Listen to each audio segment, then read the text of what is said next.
Hi friends, ಎಲ್ರಿಗೂ ನಮಸ್ಕಾರ. Daily alerts Kannada ಚಾನಲ್ಗೆ ತಮ್ಮೆಲ್ಲರಿಗೂ ಸ್ವಾಗತ.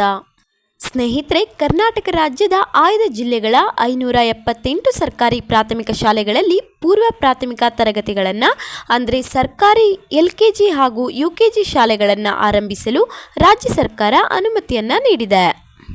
ಈ ಸಂಬಂಧ ಶಿಕ್ಷಣ ಸಚಿವಾಲಯದ ಸೂಚನೆಯಂತೆ ಸರ್ಕಾರಿ LKG ಹಾಗೂ UKG ಶಾಲಾ ಶಿಕ್ಷಕರು ಹಾಗೂ ಆಯಾಗಳನ್ನು ನೇಮಕಾತಿ ಮಾಡಲು ಕಡ್ಡಾಯವಾದ ಮಾರ್ಗದರ್ಶಿಯನ್ನು ಸರ್ಕಾರ ಬಿಡುಗಡೆ ಮಾಡಿದೆ.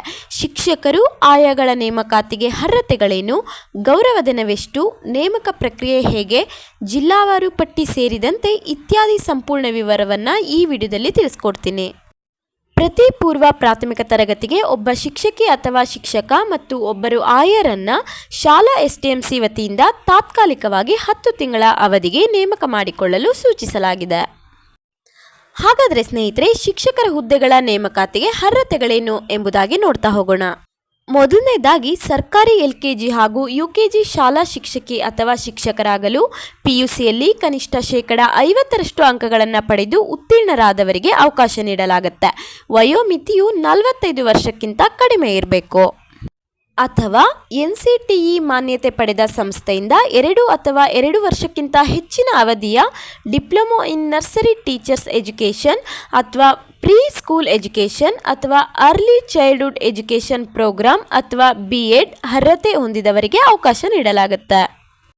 ಒಂದು ವೇಳೆ ಈ ಮೇಲಿನ ಪೂರ್ವ ಪ್ರಾಥಮಿಕ ಶಿಕ್ಷಕರ ತರಬೇತಿ ಪಡೆದ ಅಭ್ಯರ್ಥಿಗಳು ಲಭ್ಯವಾಗದಿದ್ದಲ್ಲಿ PUCಯಲ್ಲಿ ಕನಿಷ್ಠ 50 ಅಂಕಗಳನ್ನು ಪಡೆಯುವುದರ ಜೊತೆಗೆ NCTE ಮಾನ್ಯತೆ ಪಡೆದ ಸಂಸ್ಥೆಯಿಂದ DEd ತರಬೇತಿ ಹೊಂದಿರುವರು ನೇಮಕಾತಿ ಮಾಡಲು ಸೂಚಿಸಲಾಗಿದೆ. ಹಾಗಾದರೆ ಸ್ನೇಹಿತರೆ, ಆಯಾ ಹುದ್ದೆಗಳ ನೇಮಕಾತಿಗೆ ಅರ್ಹತೆಗಳನ್ನು ನೋಡ್ತಾ ಹೋಗೋಣ.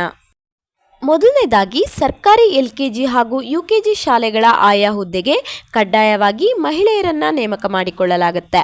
ಎರಡನೇದಾಗಿ ಈ ಹುದ್ದೆಗೆ ಅರ್ಜಿ ಸಲ್ಲಿಸುವ ಮಹಿಳೆ ಕನಿಷ್ಠ SSLC ಉತ್ತೀರ್ಣರಾಗಿರಬೇಕು. ಹಾಗೆ ವಯಸ್ಸು 45 ವರ್ಷಕ್ಕಿಂತ ಕಡಿಮೆ ಇರಬೇಕು ಮತ್ತು ಆಯಾ ಗ್ರಾಮ ವಾರ್ಡ್ ವ್ಯಾಪ್ತಿಯಾಗಿರಬೇಕು. ಮೂರನೇದಾಗಿ, ಒಂದು ವೇಳೆ ಸ್ಥಳೀಯವಾಗಿ ಯಾವುದೇ ಅಭ್ಯರ್ಥಿ ಸಿಗದಿದ್ದರೆ ಸರ್ಕಾರಿ ಶಾಲೆ ಇರುವ ಗ್ರಾಮ ಪಂಚಾಯಿತಿ ವ್ಯಾಪ್ತಿಯ ಗ್ರಾಮದವರನ್ನು ಅಥವಾ ಪಕ್ಕದ ವಾರ್ಡಿನವರಿಗೆ ಅವಕಾಶ ನೀಡುವಂತೆ ಸೂಚಿಸಲಾಗಿದೆ. ಹಾಗಾದರೆ ಸ್ನೇಹಿತರೆ, ಶಿಕ್ಷಕರಿಗೆ ಹಾಗೆ ಆಯಾಗಳಿಗೆ ತಿಂಗಳಿಗೆ ಸಂಬಳ ಎಷ್ಟು ಕೊಡ್ತಾರೆ ಅಂತ ನೋಡೋದಾದರೆ, ಸರ್ಕಾರಿ LKG ಹಾಗೂ UKG ಶಾಲಾ ಶಿಕ್ಷಕರು ಹಾಗೂ ಆಯಾ ಹುದ್ದೆಗಳಿಗೆ ನೇಮಕವಾಗುವ ಅಭ್ಯರ್ಥಿಗಳಿಗೆ ಪ್ರಸ್ತುತ ಅತಿಥಿ ಶಿಕ್ಷಕರಿಗೆ ನೀಡುತ್ತಿರುವ ಸಂಭಾವನೆಯಂತೆಯೇ ಗೌರವಧನವನ್ನು ನಿಗದಿಪಡಿಸಲಾಗಿದೆ. ಶಿಕ್ಷಕರಿಗೆ ತಿಂಗಳ 10,000 ರೂಪಾಯಿ ಮತ್ತು ಆಯಾಗಳಿಗೆ ಮಾಸಿಕ 5,000 ರೂಪಾಯಿ ಸಂಭಾವನೆಯನ್ನು ನಿಗದಿಪಡಿಸಲಾಗಿದೆ. ವೇತನ ಅನುದಾನವನ್ನು ಆಯಾ STMC ಖಾತೆಗೆ ಸಮಗ್ರ ಶಿಕ್ಷಣ ಕರ್ನಾಟಕ ಕಚೇರಿಯಿಂದ ಬಿಡುಗಡೆ ಮಾಡಲಾಗುತ್ತೆ. ಹಾಗೆ ಸ್ನೇಹಿತರೆ, ನೇಮಕಾತಿ ಪ್ರಕ್ರಿಯೆ ಹೇಗೆ ಅಂತ ನೋಡೋದಾದರೆ, ಶಿಕ್ಷಕ ಹಾಗೂ ಆಯಾಗಳ ನೇಮಕಾತಿಯು ಕ್ಷೇತ್ರ ಶಿಕ್ಷಣಾಧಿಕಾರಿಗಳ ಅಧ್ಯಕ್ಷತೆಯಲ್ಲಿ ಸರ್ಕಾರಿ ಶಾಲೆಯ ಮುಖ್ಯ ಶಿಕ್ಷಕರು, ಪ್ರಾಥಮಿಕ ವಿಭಾಗದ STMC ಅಧ್ಯಕ್ಷರು ಹಾಗೂ ಒಬ್ಬ ಹಿರಿಯ ಸಹ ಶಿಕ್ಷಕ ಅಥವಾ ಶಿಕ್ಷಕಿ ಸದಸ್ಯರಾಗಿರುವ ಆಯ್ಕೆ ಸಮಿತಿಯ ಮೂಲಕ ನಡೆಸಲಾಗುತ್ತೆ. ಅರ್ಹ ಅಭ್ಯರ್ಥಿಗಳ ಪೈಕಿ ನಿಗದಿತ ಮಾನದಂಡದಂತೆ ಅತಿ ಹೆಚ್ಚು ಅಂಕ ಗಳಿಸಿದವರನ್ನು ಪರಿಗಣಿಸಲು ಸಂಬಂಧಪಟ್ಟ ಅಧಿಕಾರಿಗಳಿಗೆ ಸೂಚಿಸಲಾಗಿದೆ. ಈ ಸಂಬಂಧ ಸದ್ಯದಲ್ಲಿಯೇ ಸ್ಥಳೀಯ ಆಯ್ಕೆ ಸಮಿತಿ ಮೂಲಕ ನೇಮಕಾತಿ ಪ್ರಕ್ರಿಯೆ ನಡೆಯಲಿದೆ. ಆಸಕ್ತ ಅರ್ಹ ಅಭ್ಯರ್ಥಿಗಳು ಆಯಾ ಶಾಲಾ STMC ಭೇಟಿ ಮಾಡಿ ವಿಚಾರಿಸಬಹುದು. ಸ್ನೇಹಿತರೆ, ಹಾಗಾದರೆ ಈ ವಿಡಿಯೋದಲ್ಲಿ ನೀಡಿರೋ ಮಾಹಿತಿ ನಿಮಗೆ ಉಪಯೋಗ ಆಗಿದ್ರೆ ಪ್ಲೀಸ್ ಒಂದು ಸಬ್ಸ್ಕ್ರೈಬ್ ಮಾಡ್ಕೊಳ್ಳಿ ಅಂತ ಹೇಳ್ತಾ ಈ ವಿಡಿಯೋನ ಮುಗಿಸ್ತಾ ಇದ್ದೀನಿ. ಮತ್ತೆ ಸಿಗ್ತೀನಿ ಮುಂದಿನ ವಿಡಿಯೋದಲ್ಲಿ. ಅಲ್ಲಿವರೆಗೂ ನಮಸ್ಕಾರ.